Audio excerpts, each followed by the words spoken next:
નમસ્કાર દર્શક મિત્રો, આપ જોઈ રહ્યા છો અર્થ પડકાર ન્યૂઝ. તલોદના રણાસર ખાતે પોષણમાં અંતર્ગત વાનગી સ્પર્ધા યોજાઈ.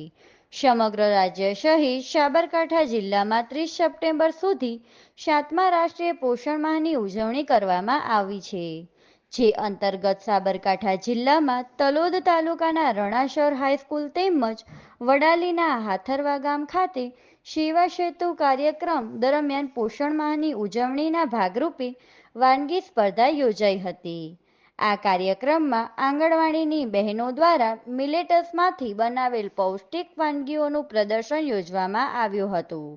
સાથે જ બાળ તંદુરસ્ત સ્પર્ધા પણ યોજાઈ હતી. સ્પર્ધા દરમિયાન પ્રથમ 3 નંબર મેળવનારને મહાનુભાવોના હસ્તે પૌષ્ટિક કીટનું ઇનામ વિતરણ કરવામાં આવ્યું હતું.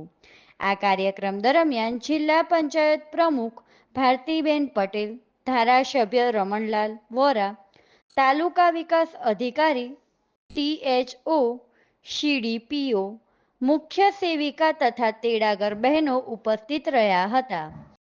રિપોર્ટર ગૌરવ પટેલ, તલોદ.